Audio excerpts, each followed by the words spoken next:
amigos, vamos começar mais um programa Delvio Teruel em linha direta com você. Eu quero agradecer a todos os amigos que participaram, que gostaram, que entraram em contato, que curtiram o último programa que nós falamos da história de Osasco, trouxemos aqui a Laura, o Agope, enfim, contou um pouquinho da história da nossa região, da história de Osasco. Um baita programa, obrigado mesmo para você que curtiu aí e gostou, né? Que mandou a sua mensagem. E hoje, nosso programa aqui mais do que especial, trazendo aqui para um bate-papo gostoso, nosso parceiro, nosso amigo, nosso companheiro, o José Polici Neto, vereador de São Paulo, um grande vereador em todos os sentidos, né?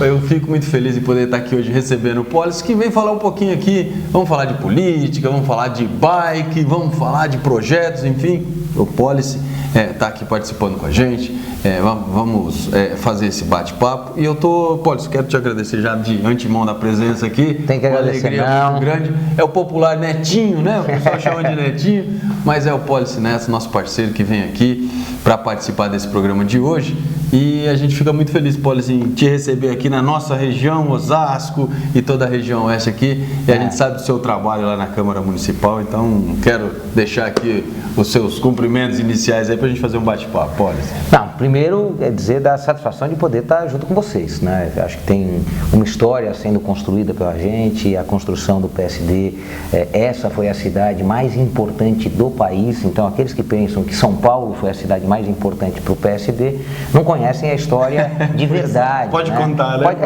A gente pode contar porque quem faz partido de verdade pode contar a história do partido que tem. Então o PSD tem essa vantagem que todo mundo sabe de onde vieram cada uma das suas adesões, cada uma das fichas que permitiram a gente ter mais de 700 mil apoiamentos no Brasil inteiro e ser um partido que nasceu a partir do olhar atento do cidadão.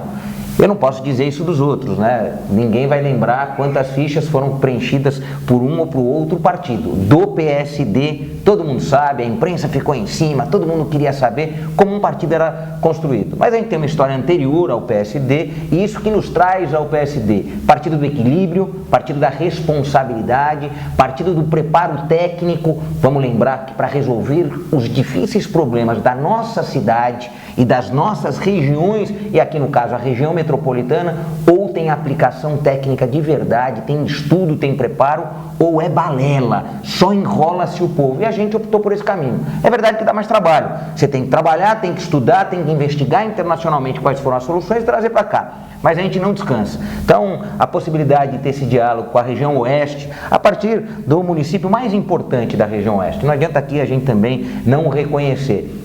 É Osasco, município que, a partir de um processo que buscou a sua autonomia, que revelou uma potencialidade econômica, social e de desenvolvimento. Então é essa cidade que a gente quer tanto poder representar e representar junto com você, é essa cidade que a gente quer buscar experiências do que deu certo, mas trazer experiências de São Paulo também para cá, fazer com que a borda entre essas duas cidades não exista definitivamente. A gente vem passando por um momento até constrangedor.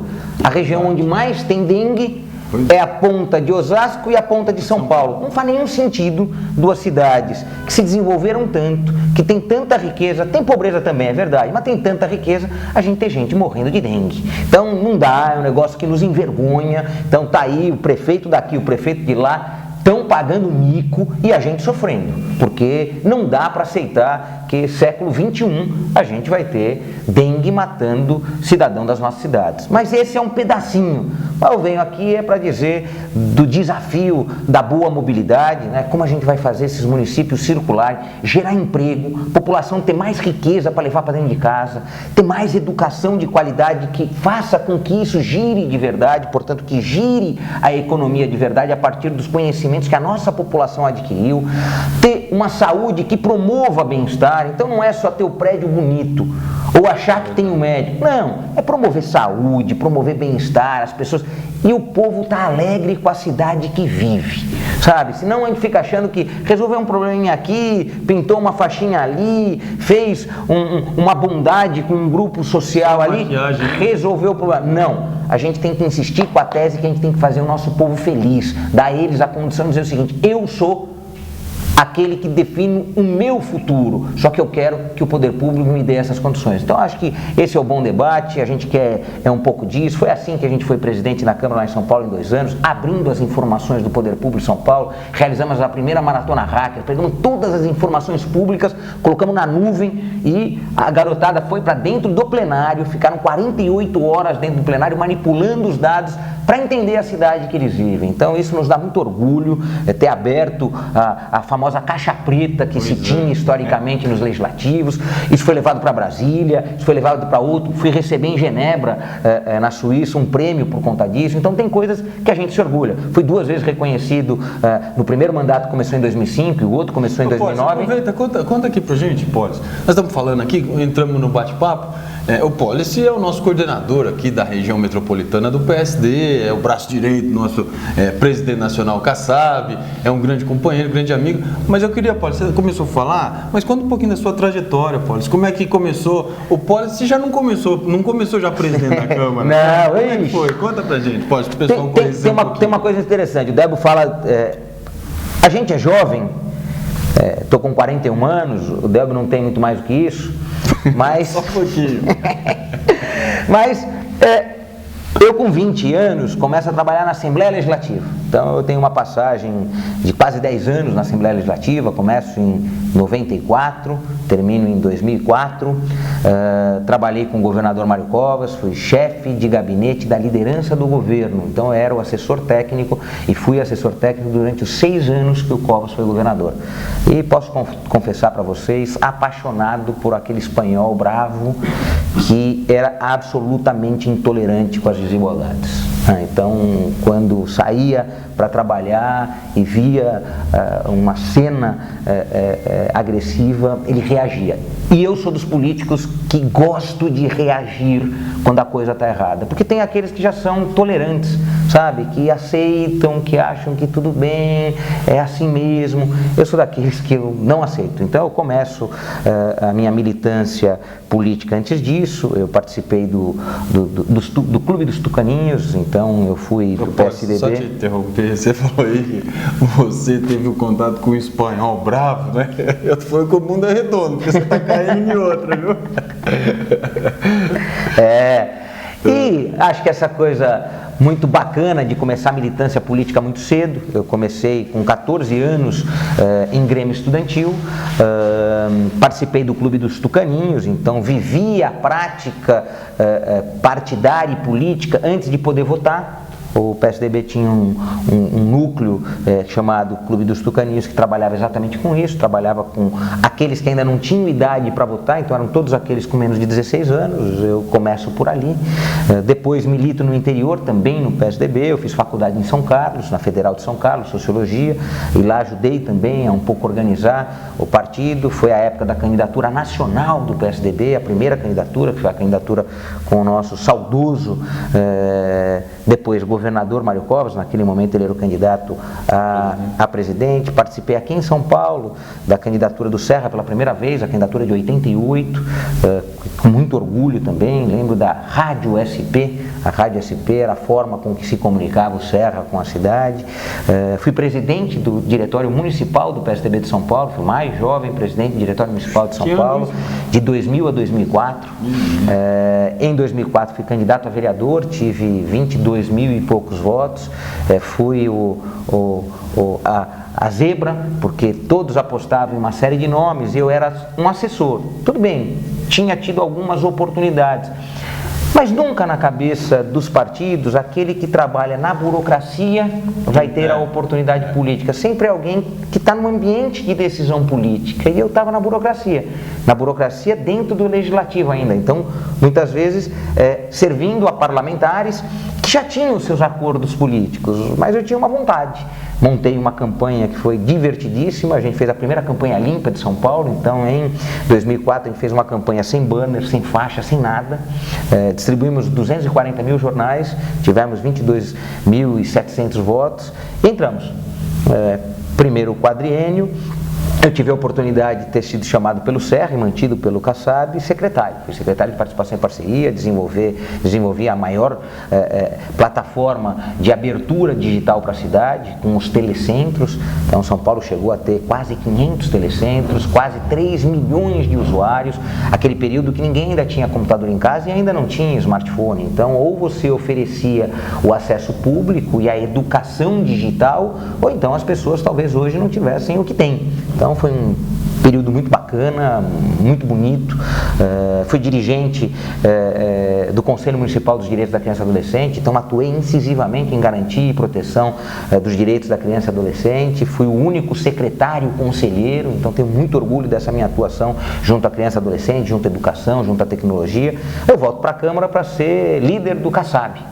Aí, naquele período meteórico, né, em que o CASAB sai de nenhuma aprovação para a maior aprovação que um prefeito já teve em São Paulo. Acompanhei o CASAB na entrega de 25 CELs, 110 unidades das AMAs, que são atendimentos médicos ambulatoriais, 15 AMAs especialidades, 378 escolas, 378 escolas, 2 hospitais. Então, quando você pega um conjunto desse e a gente podendo acompanhar uma figura como o CASAB, eu quase triplico os meus votos. Então eu saio de 22 para 55 mil e poucos votos. Nesse segundo mandato eu já anuncio para a sociedade o desejo de ser presidente. Reeleição do CASAB, minha reeleição, reeleição dos nossos parceiros, e vou à presidência disputando no voto. Fazia muito tempo que a Câmara também não realizava disputa no voto, porque com um quórum pequeno, 55 vereadores, todo mundo sabe em quem vai votar. E a gente acreditava na vitória, não tinha certeza dela, tinha que trabalhar para ela, mas no final ganhamos de 30 a 25 e eu tive a oportunidade de presidir o maior parlamento municipal do mundo, sendo o presidente mais jovem da história desse parlamento. E eu acho que isso contribuiu para essas coisas que eu estava falando. A gente realizou lá a primeira hackathon, e não tinha, é a primeira maratona, dados abertos para todo mundo, quer saber vereador que faltou, vereador que estava presente, vereador que usou muito dinheiro público, que não usou, onde usou, que projeto apresentou, como votou, tudo. Então, o plenário ficou forrado dos hackers, que ficaram lá 48 horas, 11 anos a Câmara não passava no Jornal Nacional, e a última vez que tinha passado era porque tinha sido vereador preso, máfia disso, máfia daquilo, e vereador preso. A gente volta para o Jornal Nacional mostrando que aqui, transparência total. Quanto mais informação o povo tiver, mais ele vai contribuir para o vereador acertar. Então eu tenho, nessa passagem de 10 anos, eu tenho muito orgulho. Sei que dá para fazer mais, mas tenho muito orgulho. Pois é, e pode continua esse trabalho? Os que vieram depois de você deram continuidade? Tem um negócio interessante. A gente criou também a escola do parlamento. Porque não adianta só dizer a formação que você teve e se enaltecer se você não permitir aos outros. Acho que é uma questão fundamental. Abrimos a biblioteca da Câmara, que era uma biblioteca fechada para toda a sociedade. Maior biblioteca legislativa municipal também do nosso hemisfério sul. E as coisas pararam durante um ano. Então, o ano passado foi um ano muito difícil, ano que a Câmara se blindou, botou grade, fez tudo o que não podia fazer. Fez tudo que não podia fazer. Do povo, não é? Então, como que você blinda a Câmara? Como que você gradeia a Câmara? Errou fragorosamente. Esse ano a coisa começou a virar. A gente começou a ter um diálogo mais efetivo. Neste fim de semana vai ser feito o Hack Day. Então, copiando a nossa maratona hacker, que foram 48 horas, você vai ter os dias de maratona. Então, uma outra forma também bacana, porque a gente sabe criticar, mas a gente sabe reconhecer também quando retoma o curso das coisas. A Câmara errou em algumas coisas, errou na semana passada, numa votação que acabou com o rodízio, e a população reagiu. Errou também na definição do calendário de feriados, mas conseguiu corrigir. Então, acho que a Câmara tem amadurecido por conta disso. O duro é amadurecer nos erros. A sorte é que tem tido maturidade de reconhecê-los. Podia ser diferente. Podia estar acertando tanto que a Câmara ia estar sempre cheia, você ia tirar as grades, desblindar a Câmara e, quem sabe, a população lá dentro não nos permitisse mais errar. Não porque intolerantemente reagiria contra a gente, não, porque está tão próximo que a mensagem da população acertaria os passos dos vereadores. E é isso que a gente quer fazer na Assembleia. A gente sente que a Assembleia Legislativa é um espaço que ninguém ocupa. E de Assembleia você conhece, né? Passei 10 anos lá, passei 10 anos lá. Mas a gente acha um pouco disso, né? A Assembleia que pode tanto, o orçamento do Estado que é um orçamento tão poderoso, o governo do Estado que tem a Sabesp, que é importante na região metropolitana, porque é ela que faz o abastecimento, estamos passando uma crise hídrica monstruosa e temos que enfrentar esse problema. A região metropolitana que é servida pelo sistema de transporte público metropolitano, seja da MTU, seja da CPTM, seja do metrô, e portanto é importantíssimo que essa articulação com os municípios aconteça de maneira mais equilibrada. Não temos ainda um planejamento de uso e ocupação do solo na região metropolitana. E o que é isso para aqueles que nos ouvem? Como que você vai ocupar bem a terra? Né? Vai ter empresa ali, vai ter indústria, vai ter casa popular. Quando você faz um desenho de toda a região metropolitana, as distâncias entre emprego e a casa do trabalhador vai se diminuindo. E a gente nunca fez um planejamento para essa metrópole. Osasco faz o seu, Barueri faz o seu. Faz, né? Tenta fazer. São Paulo tenta fazer o seu. Muito isso, né, no mandato. O Kassab manter o trabalhador no seu bairro, lá. O Kassab falava o seguinte: para a cidade ser boa, você tem que determinar o tempo máximo de deslocamento para o trabalhador, para ter qualidade de vida. Então, em São Paulo, a gente fez um cálculo com técnicos internacionais e não podia passar de 30 minutos. Então, temos que ter uma regra, e ela é uma regra de ocupação da terra, e forçando o proprietário a não querer só o benefício para si, mas distribuir o benefício com a cidade, que é fazer com que as pessoas em São Paulo não se desloquem mais de 30 minutos para sair das suas casas e ir ao seu trabalho, sair das suas casas e ir para os seus estudos. Ainda não se conseguiu isso, mas você tem que perseguir. Não é diferente para Osasco, não é diferente para Barueri. Como que você faz isso? Tendo legislação muito sólida, tendo legislação que não permita que o proprietário faça o que ele quer. A gente tem que permitir o proprietário fazer o que a cidade precisa e que ele, sem dúvida nenhuma, ao empreender, também tem o resultado econômico para ele. A cidade só dá certo se quem investe na cidade dá certo. Então aqui a gente tem que apoiar os empresários que investem nas nossas cidades. Sem dúvida nenhuma, quem investe aqui em Osasco tem que apoiar muito. Mas ele não pode ter a liberdade de fazer o que quiser, do jeito que quiser. Ele tem que ter uma parceria com o setor público para aquilo que é bom para ele, porque vai dar resultado econômico, vai gerar emprego, vai gerar riqueza, ele vai conseguir distribuir riqueza, também sirva a cidade. Essa questão é definitiva. E a gente está muito, mas muito mesmo convencido que a Assembleia Legislativa tinha que ter este papel protagonista. E a gente não vê. A gente não vê, nem aqui em Osasco, nem lá em São Paulo, nem na relação da região metropolitana oeste aqui, que é essa conurbação urbana que tem uma riqueza violenta, mas ainda tem muita pobreza. E como enfrenta a pobreza? Como a gente enfrenta a pobreza? Não é só transferindo renda, porque muitas vezes fica na cabeça assim, enfrenta a pobreza fazendo transferência direta de renda. Vai lá, dá R$80 para um, 90 para outro, é o bolsinha isso, é o bolsinha aquilo. Não é. É educação e estudos de vocação de território que revele qual é a economia que tem que estar instalada. Então a gente pode dizer, olha, uma economia forte que pode crescer em Osasco é a economia do setor farmacêutico, porque internacionalmente o Brasil já é reconhecido pelos genéricos.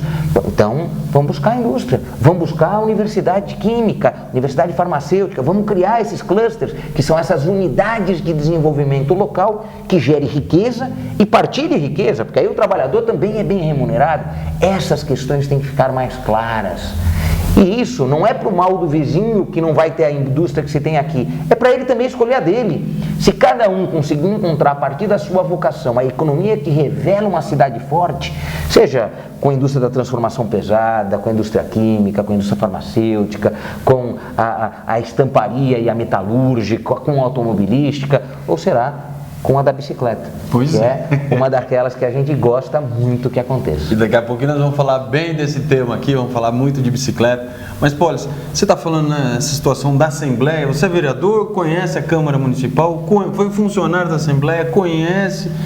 Como que você sente essa diferença, Polis? A Assembleia hoje deixa um pouco a desejar nesse quesito, né? De não fazer um estudo das regiões, um aprofundamento do que realmente precisa para cada região. E a gente aqui luta pela nossa região oeste, né? A gente aqui, ninguém está disfarçando não, que não, né? A gente pensa no estado, mas a gente pensa na nossa região oeste, que tem um PIB. Você pega aqui de Osasco a Pirapora, por exemplo, não é? São 7 cidades que representam muito na economia, muito na arrecadação, em população. Então, a gente tem que ter esse cuidado, Pólice. E a Câmara Municipal de São Paulo tem uma atuação, a Assembleia outra. Nós formamos aqui em Osasco uma vez a Câmara Oeste, porque a gente sentia já essa dificuldade do atendimento das reivindicações, por exemplo, das câmaras municipais junto à Assembleia. Você não era atendido, né? E nós fizemos o quê? Fizemos uma Câmara que representasse todas essas 7 cidades, por exemplo, para poder reivindicar junto ao governo do estado problemas em comum que a gente tem em toda a região aqui. Você pega o Rio Tietê, por exemplo, é um rio poluído que leva a poluição de Osasco até Pirapora. E em Pirapora é pior. Muito pior. Não é? Santana de Parnaíba é uma cidade maravilhosa, e o cheiro. Não é? Então, vários problemas, a questão do trem, enfim. Então, a gente sente um pouco essa falta da Assembleia, né? Dessa proximidade maior. Veja como são as coisas. Há 10 anos atrás, um pouquinho mais, você dirigiu aqui a Câmara. E naquela época você montou um parlamento junto com seus colegas vizinhos aqui, esses 7 municípios, uma unidade parlamentar que vinha da unidade destes municípios. As câmaras se juntaram para dizer o seguinte: olha, nós precisamos de uma representação legítima do cidadão da nossa cidade. Há 4 anos atrás, eu fui presidente da Câmara de São Paulo, fui 2 anos presidente, lá tem eleição, a cada ano tem eleição, então ganhei uma na eleição. Não, é anual. Então, uma no voto, a outra no acordo, porque aí não quiseram mais enfrentar, e desistiram e deixaram a gente tocar a Câmara e tocar um pouco a cidade. Mas veja como é interessante, naquela época a gente montou o Parlamento Metropolitano, juntamos os 39 municípios da região metropolitana pelo mesmo problema que você tinha enfrentado há mais de 10 anos atrás. Então, veja só, passados 10 anos da experiência de vocês, nós tivemos a nós, e a situação melhorou só nas nossas relações. Por isso que eu estou sentado aqui do seu lado. Porque a integração metropolitana está se dando a partir do nosso partido, o PSD, que reconhece a necessidade de você ter unidade metropolitana, e das nossas atuações políticas. Porque você foi vereador numa época, e presidente da Câmara numa época, que atuou metropolitanamente, reconhecendo que não adianta resolver os problemas só de Osasco, que os problemas de Osasco estão intimamente ligados com os problemas de São Paulo, que não é diferente na relação com Santana de Parnaíba, com Pirapora, com o próprio Barueri. Não adianta, a gente não consegue... Trânsito do Paraná Castelo afeta todo mundo. E isso tem que ser algo que esteja na cabeça de todos. Então, eu fico muito à vontade de dizer o seguinte: olha, eu não consigo ver a diferença do Parque Continental de São Paulo do Parque Continental de Osasco. Mas tem gente que enxerga a diferença. E ao enxergar a diferença, não atua. Ao não atuar, revela lá o espaço que mais dengue em São Paulo tem. E o espaço, por tabela, que mais dengue em Osasco tem. É de lá o primeiro caso de óbito de São Paulo. Então, quer dizer, essa paranoia da gente não tratar a região metropolitana que se conurbou, e é uma coisa só, então você não tem uma divisa, você não enxerga mais a divisa como coisas diferentes, erra o legislador. Então, a minha proposta, e essa proposta que eu quero construir contigo, que a gente já vem construindo nos últimos 2 anos, mas que ela pode ser muito mais forte, muito mais efetiva, é para mostrar para os nossos vereadores, nossos colegas, que a gente precisa ter vereador, que a gente precisa ter deputado e a gente precisa ter federais absolutamente comprometidos com este processo metropolitano. E o que é isso? Quais são os problemas correlatos? Vou dizer lixo, resíduos sólidos, como a gente trata, esgoto, saneamento, transporte, trânsito, mobilidade, poluição, saúde. A gente tem hospitais regionais. A regulação que é feita entre os hospitais regionais é uma regulação feita pelo Estado. Se você vai ser atendido em uma ou outra unidade, que às vezes está no seu município ou está no outro município. Bem, então, quando a gente vai vendo, os principais temas para o bom desenvolvimento de uma região estão na mão dessa integração. E a gente insiste em cada um cuidar do seu quadrado. Aí, gasta mais dinheiro, refaz coisa que podia ter sido feita uma vez só, e a gente está achando que está na hora de superar isso. Mas para superar isso, tem que ter humildade de quando você não sabe pedir ajuda e quando você sabe não descansar enquanto não realizar aquilo que é o conhecimento que você tem. E é isso que a gente está querendo fazer. Por isso que eu venho aqui e falo: Débora, eu quero estar do seu lado, sei que você conhece Osasco, conhece a região oeste, eu conheço São Paulo, conheço as Bordas, conheço a Lapa, conheço Jaguaré, conheço Perus, conheço a Anhanguera. Então estou dizendo o seguinte: pro lado de lá de São Paulo eu conheço muito bem, estudo aquilo lá há mais de 15 anos. Conheço o lado de cá Porque quando tu está na borda, tem que estudar os dois lados. Tem que estudar os dois lados. Tem que saber o que está acontecendo. Então, trabalhar nesse bom casado. E é isso que a gente tem que fazer. E sugiro isso, inclusive, aos outros que vão se apresentar no processo eleitoral. Estude um pouco mais, se dedique, escreva sobre as cidades, lance os seus livros, mostre o seu conhecimento. Aliás, faltou aqui, né, trazer o livro, né, pô, mas pra gente mostrar a obra. Eu vou falar pra você, quem não conhece ainda, viu? Depois nós vamos mostrar no próximo programa, Poli, a obra, o livro que o Poli escreveu. Aliás, não é... São 5 volumes. 5 volumes, né? 5 volumes, cada um dedicado a uma região de São Paulo. É um trabalho de mais de 30 profissionais. Eu fui o coordenador dele e ele conta a história, ele resgata a história dos 96 distritos que compõem a cidade de São Paulo, e ele traz ao dia presente. Então ele sai desde a fundação, desde que um bairro foi fundado, que uma vila foi fundada, e isso vem até os dias de hoje, né? Então, como está no ano passado, que foi quando a gente lançou o livro, né? A gente lançou o livro em agosto do ano passado, então até junho do ano passado, como estavam essas regiões, e portanto o que São Paulo cresceu ao longo dos mais de 400 anos. Então é bem bacana. Para quem tiver oportunidade, viu, Poli, quem quiser conseguir essa obra, como é que faz, Poli? Só entrar, a gente falava pesquisar no passado, agora é googar, né? Dá uma googada Policineto, você vai cair na nossa página, www.policineto.com.br, policineto.com.br. Lá você vai ter acesso a parte do livro que já está disponível para download. Então você pode ler o livro lá. Quem quiser comprar, Livraria Cultura vende o livro, ou senão você pode pedir. Pelo próprio site você pede e você vai ter acesso ao nosso livro, seja digitalmente, com parte dele, seja ele completo em casa, para ficar na pequena biblioteca que cada um tem que ter em casa. E para você, e principalmente para quem é paulistano, né, tem tudo aí sobre a cidade de São Paulo, você conhece com detalhes, viu, Poli? E a gente já lançou o desafio de fazer junto aqui.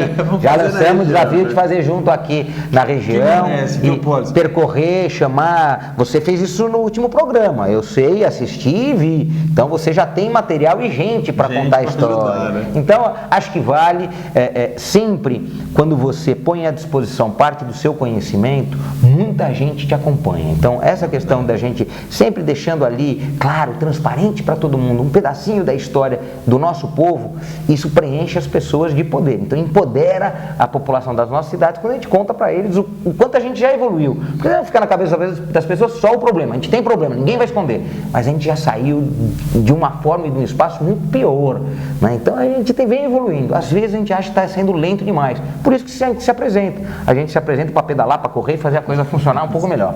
Mas você vê como é importante, né, Poli? Essa questão da Câmara Oeste, por exemplo, que envolvia 7 cidades, nós conseguimos unir os vereadores e, infelizmente, é como você disse aqui, às vezes o pessoal fica cuidando só do seu quadrado, né? Não conseguimos reunir os prefeitos, que achavam aquilo uma rebeldia legislativa, aquela Câmara Oeste, e eles não entenderam o objetivo que a gente tinha, que era de ajudar em conjunto a todas as cidades, beneficiava os prefeitos.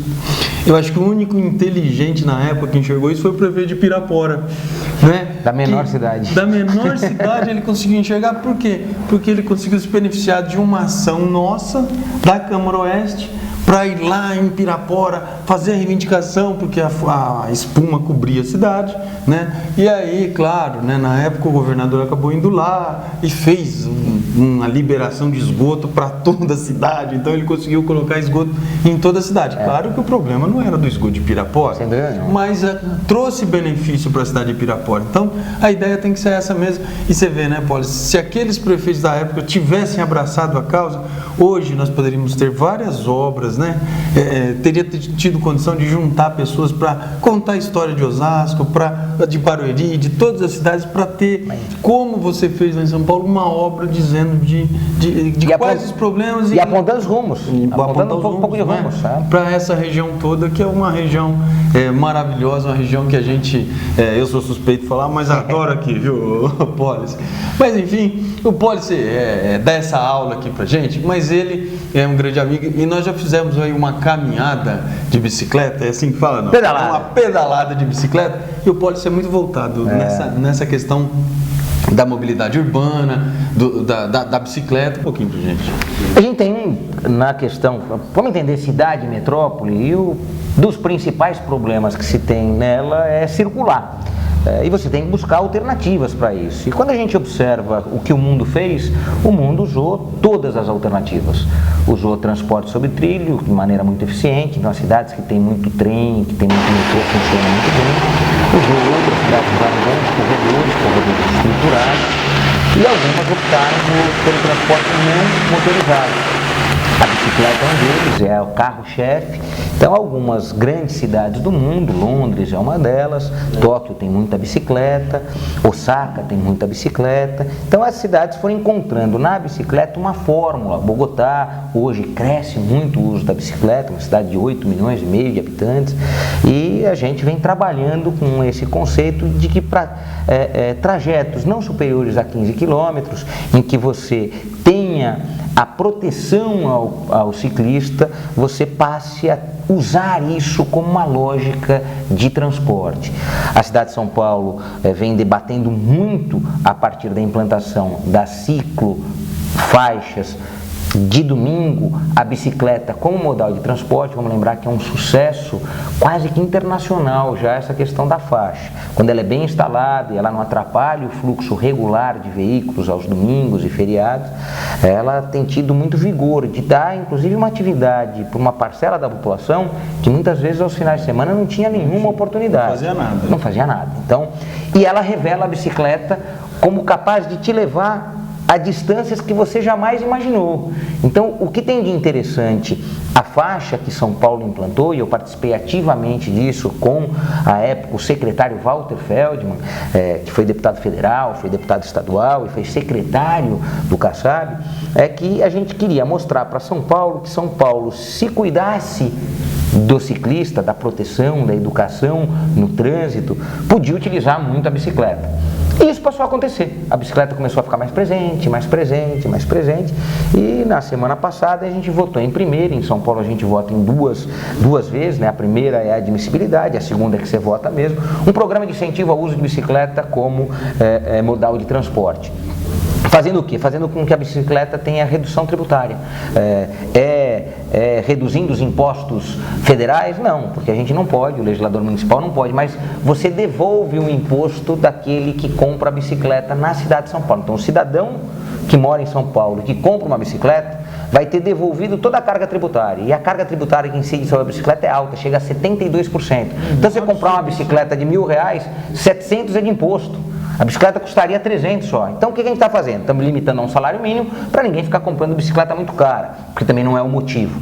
Mas você compra a bicicleta, pega a sua nota fiscal, vai no posto da SP Trans, que é a empresa que administra o sistema de transporte de ônibus, e você carrega no bilhete único ou recebe um bilhete único, se você não tem, todo esse imposto para fazer a integração da bicicleta com o ônibus. Então, você passa a percorrer parte dos trechos de bicicleta e toma o seu ônibus. O que o prefeito fez logo depois disso? Anunciou anteontem, então anunciou há pouquíssimos dias atrás, que São Paulo vai ter 400 quilômetros de vias para os ciclistas. De que forma? Está anunciando um grande programa de edifícios garagem para você tirar da rua a Zona Azul, então a Zona Azul ir para prédio, você verticalizar a Zona Azul. Então, ao invés de separar todo o carro na rua, vai fazer como você tem em Miami, como você tem você tem também em Barcelona, isso que são os prédios, que são todos eles verdes, são prédios protegidos pelo verde, mas que dentro os carros ficam estacionados. E o que você vai fazer? Aquela área que o carro ficava estacionado, você vai ampliar a calçada, então você vai dar condição ao pedestre, que é o cidadão universal, que é aquele que muitas vezes não usa ônibus, não usa bicicleta, não usa carro, mas é sempre desprotegido, porque as calçadas normalmente são péssimas. Então você vai ampliar e qualificar a calçada, e de outro lado você vai oferecer ciclovia na via protegida. Então, essas medidas vêm mostrando que São Paulo pode, em algumas áreas, não é para tudo, aqui não dá para dizer que a bicicleta vai funcionar para tudo, mas que grande parte da cidade, a gente já avalia que 10 a 15% das viagens, hoje não chega a 1%, poderão ser de bicicleta. E se a gente leva para 10% as viagens, olha só como isso é forte, 10% das viagens reduzem 50% o trânsito. Então, é porque uma bicicleta preenche o espaço de 1/10 do carro, é dizer que 10 bicicletas ocupam o espaço de um carro, né? E também dizer que quando alguém sai do ônibus ou sai do trem para usar a bicicleta, também esvazia o trem e o ônibus lotado. Então a bicicleta faz bem ao trânsito, faz bem à saúde, faz bem à cidade. O Policy, agora essa parceria é só com a questão do ônibus, do imposto com o bilhete único. Vai acabar servindo para o metrô e para a CPTM por conta da integração. Tá. Por conta da integração vai servir para todos, mas na realidade você vai fazer a troca na SP Trans. Eu não consigo fazer a troca no estado, então você vai fazer a troca no seu bilhete único. Como o bilhete único hoje está integrado ao metrô e à CPTM, você acabou integrando metropolitanamente. É lógico que os 39 municípios da metropolitana, depois a gente aprovar em São Paulo, pode pegar essa lei e traduzir nos seus municípios também.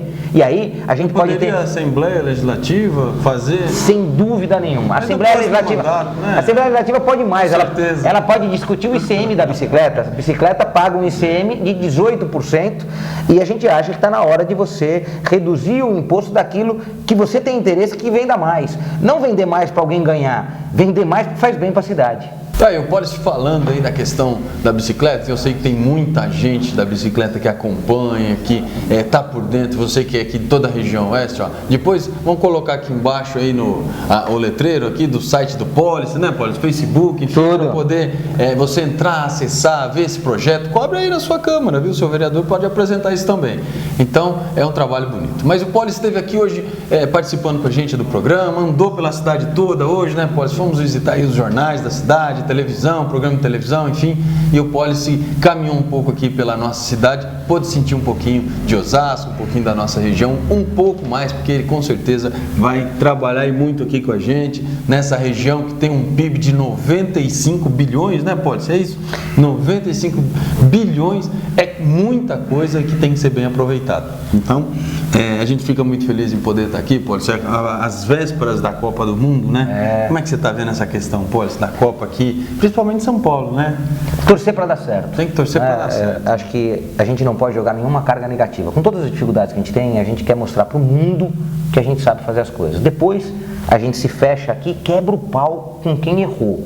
Mas para demonstrar para o mundo que a gente sabe fazer a coisa certa. E por falar em quem errou, Paulo, essa semana eu vi o presidente do Corinthians, o ex-presidente, dizendo que o único que realmente ajudou foi o Kassab, né? Na construção do estádio, o único que realmente não ficou só no discurso, né? Como muitos fizeram. Essa questão é fundamental. A gente tem que separar os homens que fazem o discurso bonito, mas que a prática não está associada ao discurso. Daqueles que às vezes nem têm um discurso tão elaborado, tal, mas estão no dia a dia fazendo a diferença. O Kassab é desses. Muitas vezes você não consegue nem escutar o que o Kassab está falando, mas sabe que ele está fazendo. Então, a Copa, a gente tem que dar uma demonstração para o mundo de superação. Todo mundo apostando que vai ser uma catástrofe. O mundo inteiro está dizendo assim, tem greve, tem manifestação, está tudo fora de ordem e tal. Não. Nos próximos dias a gente vai dar demonstração para todo mundo que, frente a todas as dificuldades, o povo brasileiro é bom e vai saber fazer essa Copa. Por outro lado, é dizer que passada a Copa, aí é hora de sentar e é hora de botar os pingos nos is.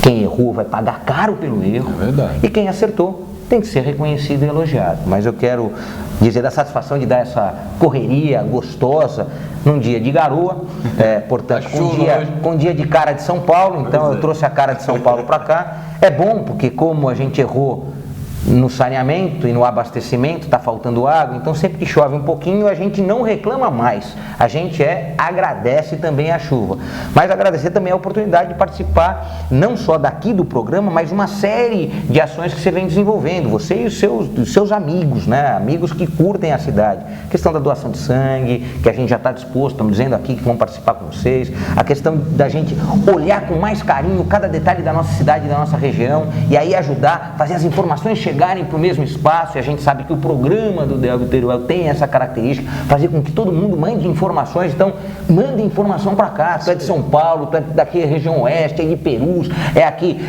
de Santana, mande informação para cá, faz chegar a informação aqui, porque a gente sabe que o Delvio trata isso com tanto carinho, que muitas vezes apresenta a solução rápida, e é assim que a gente tem que ser, socializa a informação, quando tem problema, conta do problema, e a gente vai junto atrás da solução. E você falou a verdade, viu, Policy? Várias reportagens que nós fizemos aqui aqui, ó, já estão pautando em algumas obras da prefeitura, que a gente denuncia aqui e os caras estão correndo atrás para arrumar. Então é interessante, né? Então é a força, né? Você vê, mesmo sendo a página do Facebook, da internet, a gente está conseguindo realizar algum trabalho. Então, eu quero te agradecer, com certeza vamos estar muito juntos ainda, eu e o Policy, é um trabalho incansável aqui pela nossa região, a gente procura fazer esse trabalho em parceria, é um grande amigo, as ideias combinam, não é, Policy? A coisa fica fácil, não é? Aí fica bom demais.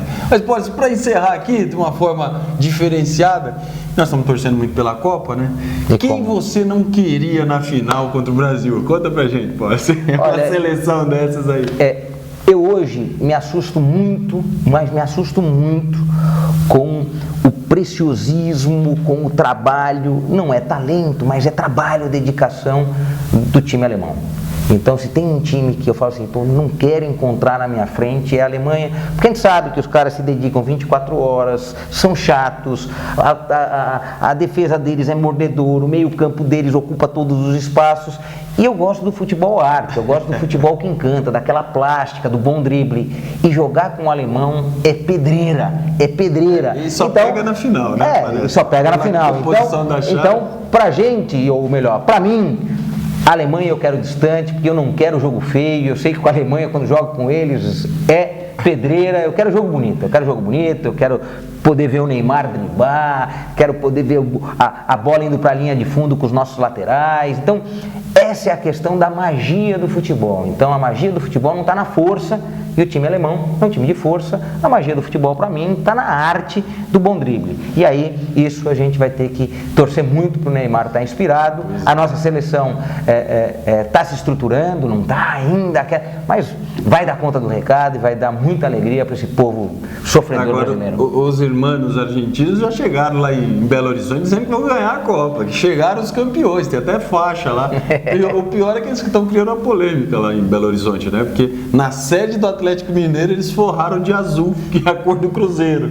Então imagine a situação, como é que não está lá para os argentinos, né? Já começam a ter oposição dentro da própria concentração. Aqui em São Paulo está acontecendo mesmo, né? Lá no CT do Corinthians está o Irã treinando de verde. Claro que o Irã não vai muito longe, né? Mas a Argentina tem perspectiva, né? E como tem. Mas é isso, é torcer para a Copa ser um cartão postal do Brasil. Então aqui não tem disputa partidária, então aqui é todos pelo Brasil. E todos pelo Brasil país, Brasil nação, Brasil povo. Então a Copa tem que dar certo para não envergonhar. A gente viu falar recentemente aí uma disputa da presidente com o Ronaldo falando que estava envergonhado, a presidente falando que era síndrome de vira-lata. Não é nada disso. Aqui a gente não quer pagar nenhum mico. Então a gente vai torcer para dar certo, a gente quer superar as nossas dificuldades, mas não vamos deixar, depois de acabar a Copa, da gente ter de novo a taça aqui com a gente e botar os pingos nos is e aqueles que erraram pagarem caro. Tá, e antes da gente encerrar aqui totalmente com o Policy, a nossa campanha aqui do rolezinho do bem, da doação de sangue aí, queria que você segurasse aí junto com a gente. O rolezinho na Copa aí, ó. Pois é. Muito bem. Período precioso para buscar sangue, importante, e depois ter o hábito, né? Então acho que é importante a gente reconhecer que não só é um projeto importante porque faz o bem para as pessoas que precisam, mas deixa um recado do rolê sempre tá aí, né? Então, como é o rolê 2014, a gente sabe que o Delgo não vai parar e vai fazer 15, 16, 17 e garantir sangue para quem precisa. E mudar, né, o foco do rolezinho, que às vezes é tanta coisa ruim, esse é do bem, é para salvar vidas. A sua doação de sangue pode salvar, Policy, de 3 a 5 vidas. Então é muito importante. Então tá dado, rolezinho do bem, rolezinho do sangue. Tá certo. E aí, uma outra campanha nossa, que o Policy é lá de São Paulo, mas... Olha lá. É bonito de ajudar a gente aqui, ó. No Osasco melhor, tá bom? Aí, essa é fundamental. Então, todo mundo querer a sua cidade melhor e cada um dar a sua contribuição. Então não é pedir só para o outro, não. É fazer a sua parte. Fazer a sua parte é ter a convicção que se mora numa cidade maravilhosa, mas a gente pode fazer ela melhor a cada instante. Tá aí, valeu.